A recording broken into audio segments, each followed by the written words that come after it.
በስመ ሥላሴ በስመ አብ ወወልድ ወመንፈስ ቅዱስ አሐዱ አምላክ አሜን። በማለዳ መያዝ የክፉ መንፈሶች ድርጊት ቅጽ 2። እግዚአብሔር የታሰሩትን ይፈታል። መዝሙር 145 በቅንፍ 146 ቁጥር 7።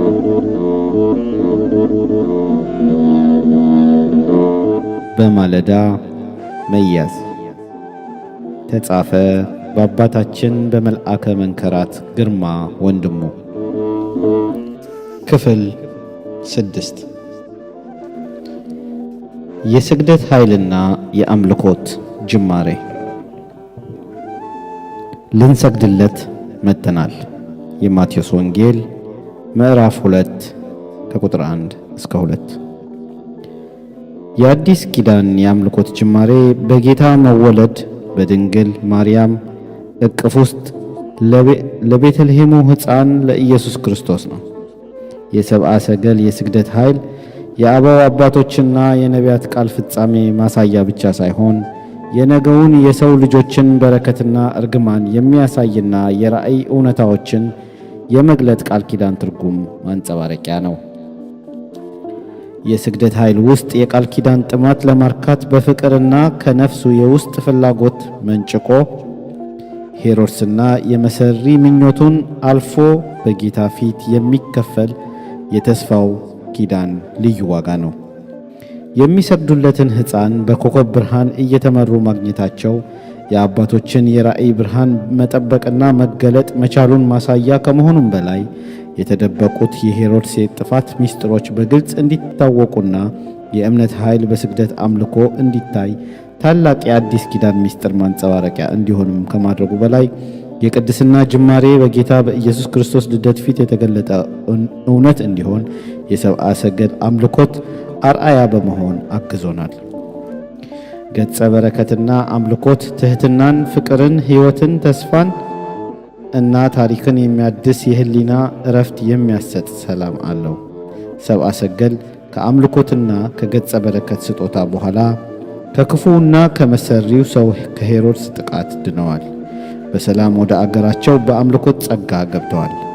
የሕልም መገለጥ የአምልኮት ፍቅር ምላሽ መሆኑን ሰብአ ሰገል ተገንዝበዋል። እውነትና የአምልኮት ምሪት በሰው ልጅ ላይ እንዲገለጥና የሕይወት የመርካት ምስጢር እንዲታወቅ የላቀ እገዛ የሚያደርገው ለስግደት የምንሰጠው ቦታና ክብር ነው። የሰብአ ሰገል ድምፅ ልንሰግድለት መጥተናል ነው ያሉት። ከስግደት በኋላ የዓለም መሪዎችን ነባራዊ ሁኔታና ምስጢራዊ ምግባሮችን ለመረዳት መጻኢ የሕይወት ትዕይንቶችንም ለማወቅ የአምልኮት ስግደት ታላቅ አስተዋጽኦ ያደርጋል።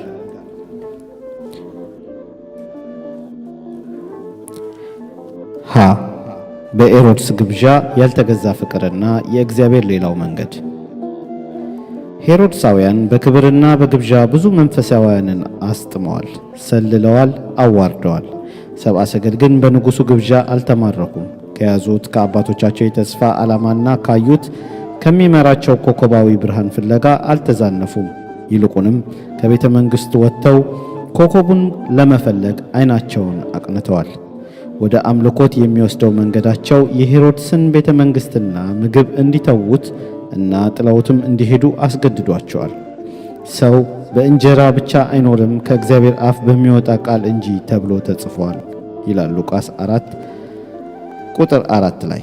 የሰብአ ሰገል በሄሮድስ ቤተ መንግሥት መቆየት ከሰማያዊ ራእይ ከመለየት በላይ የዘመኑ ግፍ የጋራ ተካፋይ በመሆን የቀደሙትን የራእይ ተስፋዎች የማጨለም አደጋና በጊዜው የሚሆነውን መገለጥ የማዘግየት እርግማን ስለሚያስከትል ከቤተ መንግሥቱ መውጣት የግድ አስፈላጊ ነበረ።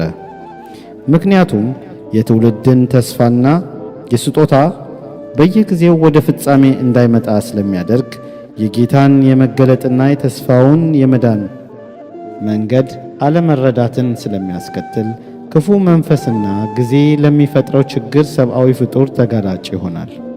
ይህን እውነት እየሳትነው ስንመጣ መጨረሻቸው ጥፋት ነው፣ ሆዳቸውም አምላካቸው ነው፣ ክብራቸው በነውራቸው ነው፣ ሐሳባቸው ምድራዊ ነው የሚለውን ቃል ገላጭነት ያሳያል።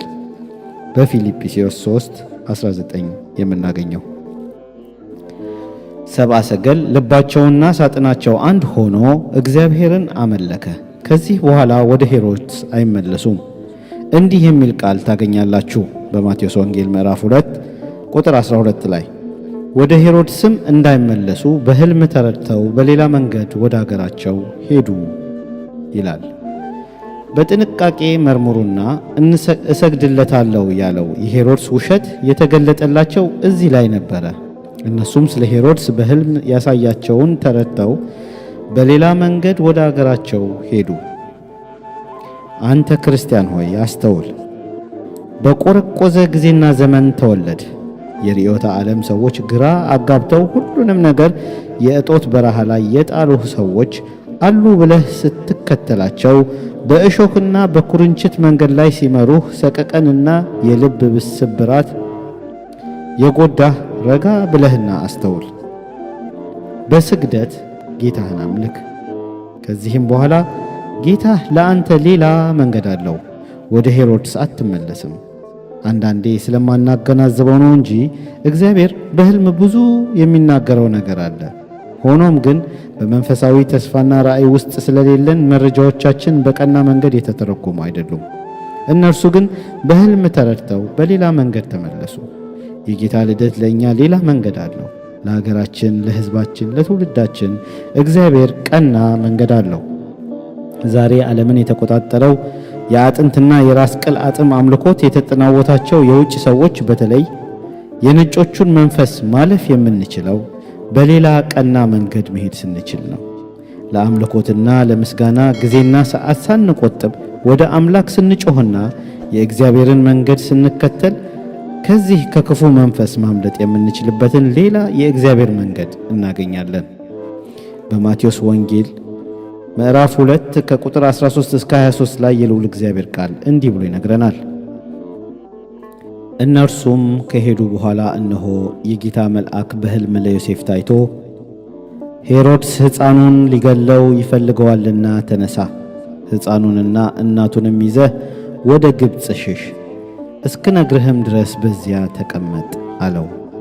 እርሱም ተነስቶ ሕፃኑንና እናቱን በሌሊት ያዘና ከጌታ ዘንድ በነቢይ ልጄን ከግብፅ ጠራሁት የተባለው እንዲፈጸም ወደ ግብፅ ሄደ። ሄሮድስም እስኪሞት በዚያ ኖረ። ከዚህ በኋላ ሄሮድስ ሰብአ ሰገል እንደተሳለቁበት ባየ ጊዜ እጅግ ተቆጣና ልኮ ከሰብአ ሰገል እንደተረዳው ዘመንና በቤተልሔምና በአውራጃዋ የነበሩትን 2 ዓመት የሆናቸውን ከዚያም የሚያንሱትን ሕፃናት ሁሉ አስገደለ። ያን ጊዜ ነቢዩ ኤርምያስ ድምፅ በራማ ተሰማ፣ ልቅሶና ብዙ ዋይታ፣ ራሔል ስለ ልጆቿ አለቀሰች፣ መጽናናትንም አልወደደችም የሉምና የተባለው ተፈጸመ። ሄሮድስም ከሞተ በኋላ እነሆ የጌታ መልአክ በግብፅ ለዮሴፍ በሕልም ታይቶ የሕፃኑን ነፍስ የሚፈልጉት ሞተዋልና ተነሳ፣ ሕፃኑንም እናቱንም ይዘህ ወደ እስራኤል አገር ሂድ አለው። እርሱም ተነስቶ ሕፃኑንና እናቱን ያዘና ወደ እስራኤል አገር ገባ። በአባቱም በሄሮድስ ፈንታ አርኬላዎስ በይሁዳ እንደነገሰ በሰማ ጊዜ ወደዚያ መሄድ ፈራ። በሕልምም ተረድቶ ወደ ገሊላ አገር ሄደ። በነቢያት ናዝራዊ ይባላል የተባለው ይፈጸም ዘንድ ናዝሬት ወደምትባል ከተማ መጥቶ ኖረ ይለናል።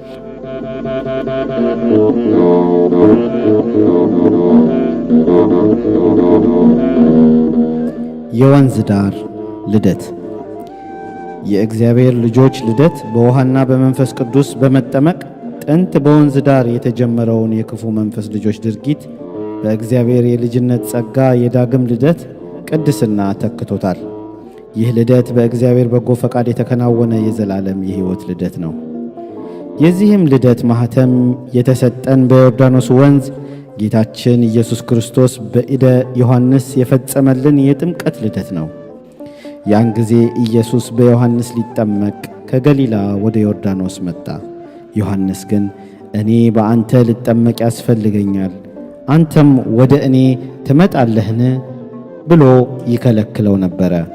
ኢየሱስም መልሶ አሁንስ ፍቀድልኝ፣ እንግዲህ ጽድቅን ሁሉ መፈጸም ይገባናልና አለው። ያን ጊዜ ፈቀደለት። ኢየሱስም ከተጠመቀ በኋላ ወዲያው ከውሃ ወጣ። እነሆም ሰማያት ተከፈቱ፣ የእግዚአብሔርን መንፈስ እንደ ርግብ ሲወርድ በእርሱም ላይም ሲመጣ አየ።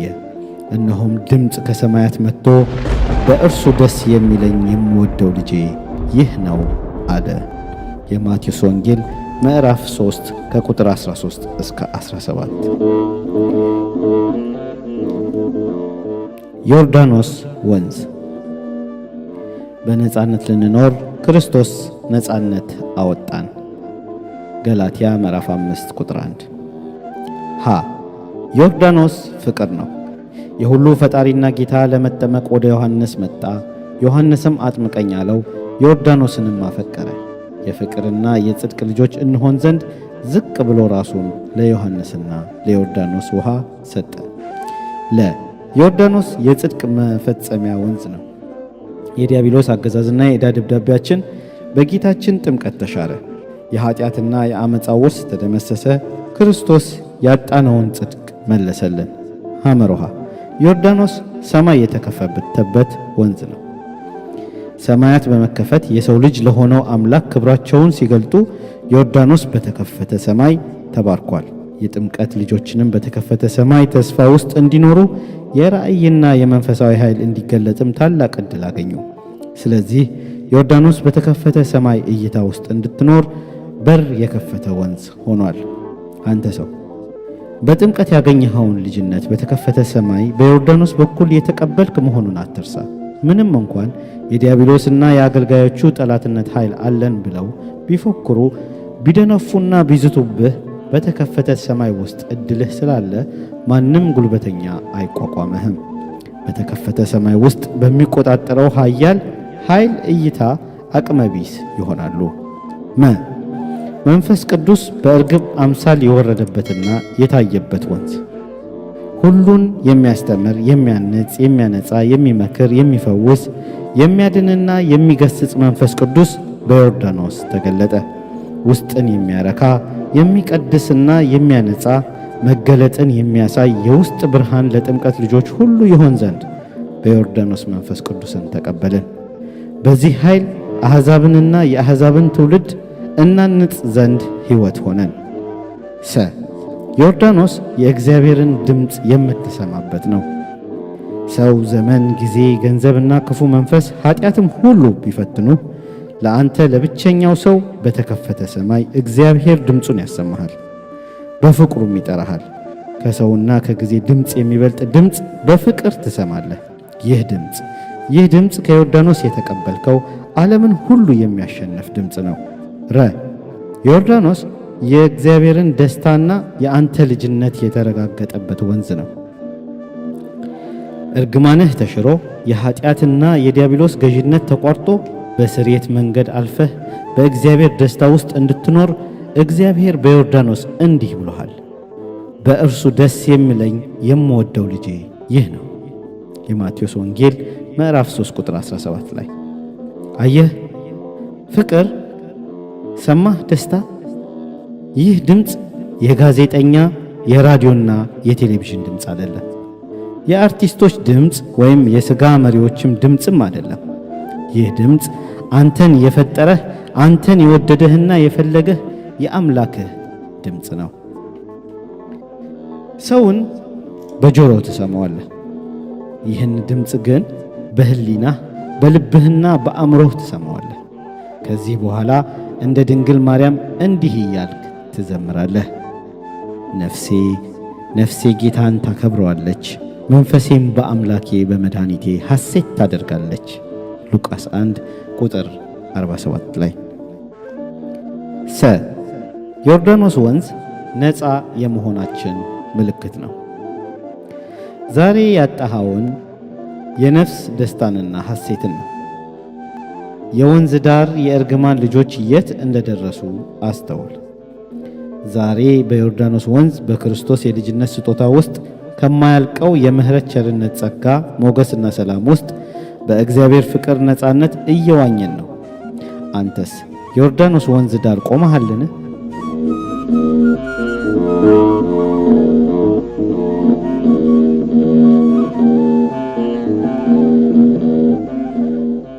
የኢየሱስ ክርስቶስ መወለድና የፍጻሜው ምስጢር በሉቃስ ወንጌል ምዕራፍ 2 ከቁጥር 10 እስከ 12 የልዑል እግዚአብሔር ቃል እንዲህ ይለናል። መልአኩም እንዲህ አላቸው፣ እነሆ ለሕዝቡ ሁሉ የሚሆን ታላቅ ደስታ የምሥራች እነግራችኋለሁና አትፍሩ። ዛሬ በዳዊት ከተማ መድኃኒት እርሱም ክርስቶስ ጌታ የሆነ ተወልዶላችኋልና። ጌታችንና መድኃኒታችን ኢየሱስ ክርስቶስ የተወለደው የኀጢአት ውርስን በምሕረት ለመሻር የኀጢአት ገዥነትን ለማፍረስና በስርየት ወደ ጽድቅ ጎዳና ለማምራት ሞገስ ጸጋንና የእውነት ቅድስናን ለመግለጽና ለማኖር የክፉውን መንፈስ ዘር ለማቋረጥና ከትውልድ ውስጥ ለማስወገድ ቃልም ሥጋ ሆነ ጸጋንና እውነትንም ተመልቶ በእኛ አደረ። ዮሐንስ 1 ቁጥር 14 የእግዚአብሔርን ልጅነትን ለመስጠት ለተቀበሉት ሁሉ ግን በስሙ ለሚያምኑት ለእነርሱ የእግዚአብሔር ልጆች የሆኑ ዘንድ ሥልጣንን ሰጣቸው። ዮሐንስ ወንጌል ምዕራፍ 1 ቁጥር 12። በአጠቃላይ በሥጋ የመወለድን ልደት ለእርሱ እና ከእርሱ ጋር በልጅነት ጸጋ እንድንታተም ሕይወት ሰጠን። እስካሁን በስፋት የተገለጸውን ትምህርት ለማጠቃለል የክርስቶስ በዲያብሎስ መፈተንና ለሰው ልጅ ያሳየውን አርአያነት የላቀ መሆኑን የምንረዳው ከዚህ በታች የተዘረዘሩልን ነጥቦች በአጭሩ ስንገነዘብ ነው። በሰው የዘር ልማድ ስላልተወለደ ነው። ክፉ መንፈስ በሰው ዘር ልማድ የተወለዱትን አብሮ በመወለድ እርግማንን፣ ኃጢአትንና በደልን የራሱን ክፋትና ተንኮል በማውረስ በኑሮ ውስጥ እየገለጠ የእግዚአብሔርን ፍቅርና አምልኮት ከሕዝብ እንዲቋረጥ ዕለት ዕለት ይሠራና ይቆጣጠር ስለነበረ ሰይጣን ሳያስበውና ሳይገምተው ድንገት ባልጠበቀው መንገድ ቃል ሥጋ ሆነ። በመንፈስ ቅዱስ ግብር ያለ ሰው ዘር ከድንግል ማርያም ተወለደ። ከሰው ዘር ይወለዳል ብሎ ዲያብሎስ ሲጠባበቅ ያለ ሩካቤ ሥጋ በመንፈስ ቅዱስ ግብር ከድንግል ማርያም ተወለደ። ዲያብሎስ ከላይ ያሉትን የማዕረግና የሥልጣን ክፉ ኃይሎችን በመያዝ ላዩን ሲጓዝ ኃጢአትና እርግማንን ሲያስፋፋና ሲያዳብር ባለበት በሄሮድስ ዘመን ክርስቶስ በቤተልሔም በግርግም ውስጥ ከዲያብሎስ ሐሳብና ከዘመኑ ሰው ዕውቀትና ችሎታ ተሰውሮ ተወለደ። የመጀመሪያውን ልደት ያለ እናት ከአብ፣ ሁለተኛው ልደት ያለ አባት ከድንግል ማርያም ተወለደ። በሥጋ አባት ለምንወለደው ሁሉ እርሱ ክርስቶስ የመንፈስ ቅዱስ ልደትን በእምነት በበጎ ፈቃድና በምሕረት ሰጠን። የፊተኛው ልደት ከሕይወት እሳት የተገኘ የሕይወት እሳት ነው። የኋለኛው ልደት ከድንግል ማርያም የተወለደ አካላዊ ቃል ሲሆን ከድንግል ተወለደ፣ በአካል ተገለጠ። የመለኮት ኃይል ሳይለይ ሳይከፈልና ሳይለወጥ የአብ ልጅ የድንግል ማርያም ልጅ በመሆን እኛን በመውደዱ እግዚአብሔር ሰው ሆነ። ሰው በመሆኑም ከላይ ሳይጎድል ከታች ሳይጨመር በግርግም ውስጥ በክብር አገኘ ነው። እኛም በአብ በወልድ በመንፈስ ቅዱስ ስም በመጠመቅ የባሕሪ ልደቱን በአካለ ሥጋ ተካፈልን። በእርሱም የእግዚአብሔር ልጆች ለመባልም በቃን። የመንፈስ ቅዱስን ግብር ዲያብሎስ ለማወቅ ፍጹም አለመቻሉን ለማሳየት ክርስቶስ ሲወለድ የሩቅ ምስራቅ ሰዎች ሰብአ ሰገልና የቤተልሔም እረኞች የሰማይ መላእክት ብቻ ሲያውቁ ዲያብሎስ የዘመኑ ገዥና የብሉይ ኪዳን ሊቀ ካህናት የጌታን መወለድ አላወቁም። ምክንያቱም የተስፋው ቃል በእምነት ውስጥ ሆነው መጠበቅ ባለመቻላቸው እንደ ዘመኑና እንደ ጊዜው ሐሳብና አካሄድ ከፍልስፍናና ከዘመኑ መንፈስ ጋር በመጣበቃቸው የራሳቸው ክብርና ዝና በስሙ ሥርዓት ስር ለመግዛትና ለመቆጣጠር በዘመኑ መርሆች ግዴታ ውስጥ ይኖሩ ስለነበረ በዚሁ መንገድ ዲያብሎስ በላይ ሆኖ የሰውን ዘር ይቆጣጠር በነበረበት ወቅት የዲያብሎስን ሥራ እንዲያፈርስ የእግዚአብሔር ልጅ ተገለጠ ይለናል በአንደኛ ዮሐንስ መልእክት ምዕራፍ 3 ከቁጥር 8 ጀምሮ ዲያብሎስ በሩካቤ ሥጋ የሚወለዱትን ሁሉ አብሮ በመወለድ ይገዛቸው ይነዳቸውና ይመራቸው ስለነበረ በእንጀራ ስስት በቤተ መቅደስ ላይ በትዕቢት ዓለምን በማሳየትና በፍቅረ ነዋይ አምልኮ ፈተና ክርስቶስን ፈትኖታል። ወድቀህ ብትሰግድልኝ ይህን ሁሉ እሰጥሃለሁ ይላል ማቴዎስ ወንጌል ምዕራፍ 4 ቁጥር 9 ላይ። ከድንግል ማርያም በድንግልና ተጸነሰ፣ በድንግልናም ተወልዶ በሰው ልጅነት አካል ተገለጠ። ዲያብሎስ ከድንግል ይወለዳል ብሎ አልጠበቀም። ምክንያቱም ሰይጣን የዚህ ዓለም ገዥ ሆኖ በትልቅነትና በሥጋዊ የክብር ዙፋን ላይ ያሉትን በመያዝና በመምራት ራሱን ታላቅ አድርጎ ሳለ ክርስቶስ ተወለደ። ሰብአ ሰገል የክርስቶስን የመወለጃ ጊዜን በራእይ አይተው በኮከብ እየተመሩ ልደቱን አይተዋል። ዛሬ ያ የክርስቶስ የመወለጃው ራእይ ያመለከተው የሰብአ ሰገል ኮከብ ተገልብጦ አውደ ነገሥት ወይም ኮከብ ቆጠራ ተብሎ የዲያብሎስ የስሌት መሳሪያ ሆኖ ዓለምን እያሳተ ይገኛል። በትንቢተ ኢሳይያስ ምዕራፍ 5 ቁጥር 20 ላይ የልዑል እግዚአብሔር ቃል እንዲህ ብሎ ይነግረናል። ክፉውን መልካም መልካሙን ክፉ ለሚሉ፣ ጨለማውን ብርሃን ብርሃኑንም ጨለማ ለሚያደርጉ፣ ጣፋጩን መራራ መራራውንም ጣፋጭ ለሚያደርጉ ወዮላቸው። ስለዚህ ወደ እግዚአብሔር ስንጠጋ በሥጋና ደሙ ስንባረክ ከክርስቶስ የዘላለም ሕይወት ጋር ስንዋሃድ ከፍ ብሎ እንደተጠቀሰው ሌላ መንገድ አለ። እግዚአብሔርን መንገዱን አሳየን እንበለው፣ እርሱም ሁሉንም ያሳየናል። ስለሆነም ሁላችንም ልባችንን ንጹሕ አድርገን ወደ እግዚአብሔር እንቅረብ። እርሱም ስለሚወደን ይቀርበናል፣ ይረዳናል፣ ክብርና ሞገስንም ያጎናጽፈናል። በዳዊት መዝሙር 83 በቅንፍ 84 ቁጥር 11 ላይ እግዚአብሔር አምላክ ምሕረትን እና እውነትን ስለወደደ ሞገስንና ክብርን ይሰጣል። እግዚአብሔር በቅንነት የሚሄዱትን ከመልካም ነገር አያሳጣቸውም ይለናል።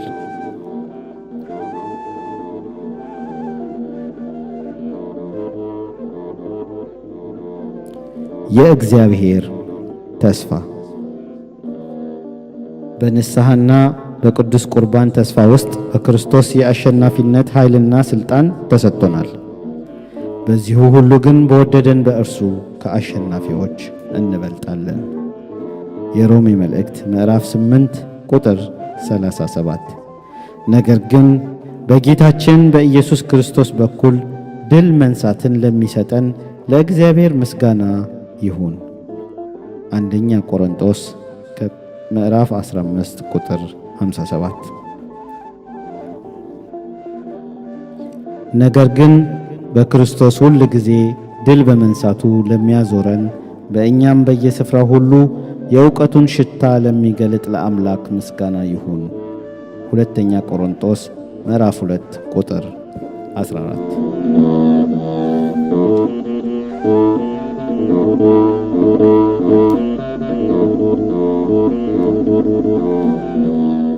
ምዕራፍ 1 ከልከልዮስ ወይም የመቃብር መንፈስ።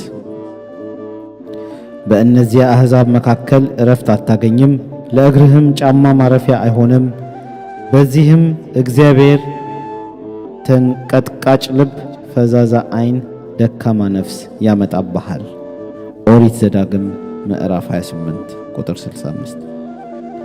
ከብሉይ ኪዳን ጀምሮ በጣም አደገኛ ከሚባሉ መንፈሶች መካከል አብዛኛዎቹ በክፋት ምክንያት ከሰው ልጅ ጋር ኅብረት የፈጠሩ ናቸው።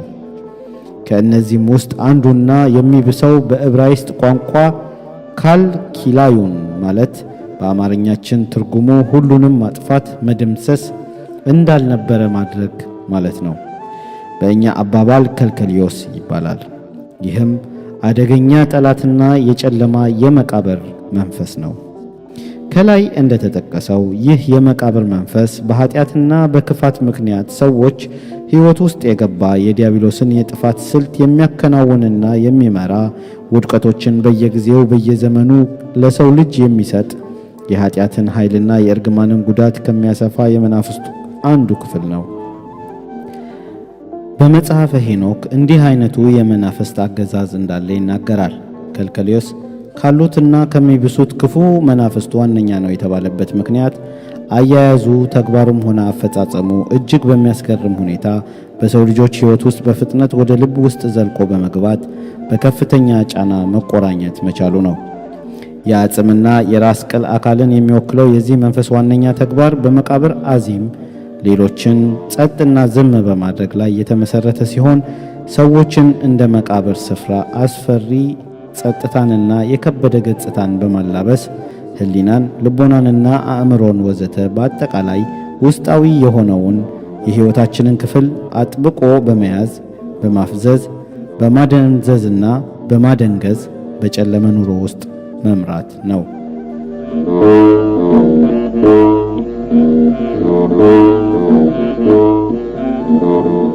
ከዚህ የሚብስ እንዳይደርስብህ። የዮሐንስ ወንጌል ምዕራፍ 5 ቁጥር 14 ላይ የልዑል እግዚአብሔር ቃል እንዲህ ይለናል። ከዚህ በኋላ ኢየሱስ በመቅደስ አገኘውና እነሆ ድነሃል፣ ከዚህ የሚብስ እንዳይደርስብህ ወደፊት ኃጢአት አትስራ አለው። ለ38 ዓመት ያህል በሕመም ተይዞና ክፉ ደዌ ተቆራኝቶት ይኖር የነበረ መጻጉዕ ወይም በሽተኛ የሆነ ሰው ነበር። ይህ ሰው አልጋ ላይ ተቆራምዶ ለረጅም ዓመታት ተኝቶ በነበረበት በዚያ የፈውስ ስፍራ ላይ ብዙ ሰዎች ቀድመውት ተፈውሰው ሲሄዱ እርሱ መፈወስ አልቻለም ነበር። ምክንያቱም እርሱን ወደ ፈውሱ ጠበል የሚወስደውና ቀድሞ እንዲገባ የሚያግዘው ሰው አልነበረም።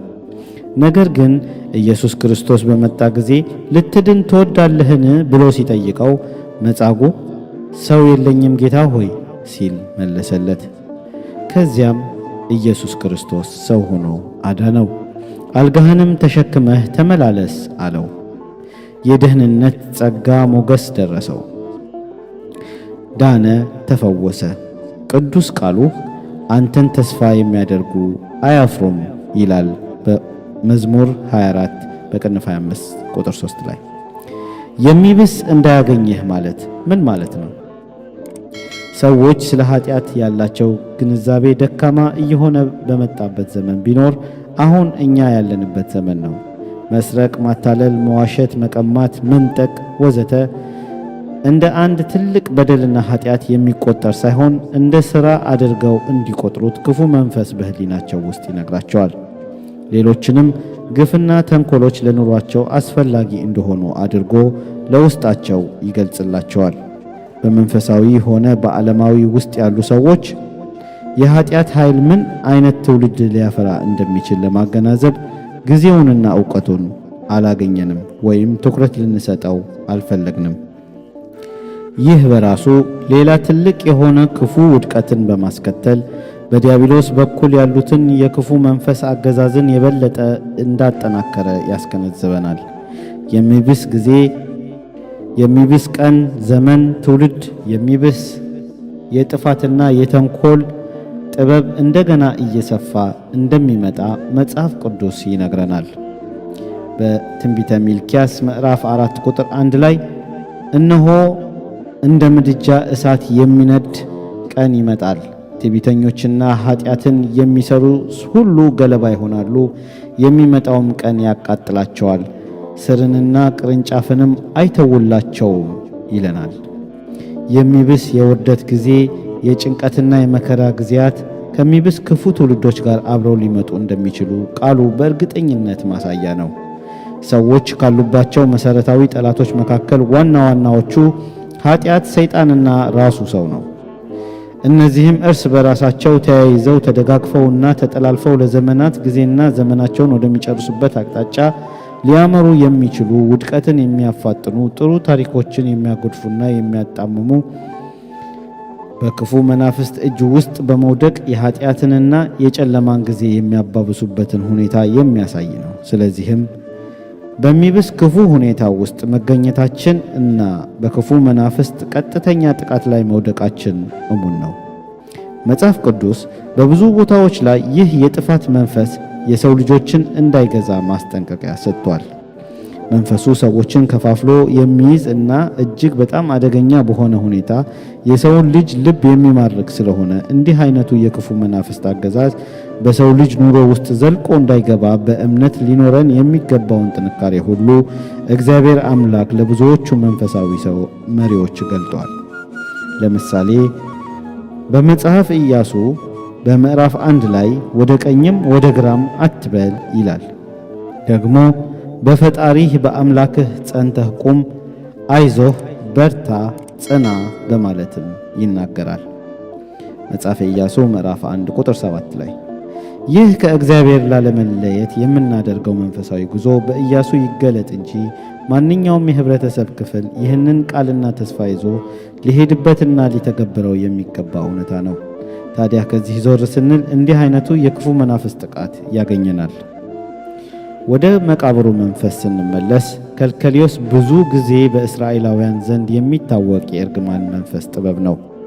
ከዚህ በተጨማሪም ባቢሎናውያንም በተመሳሳይ በዚህ አስማት ኖረውበታል።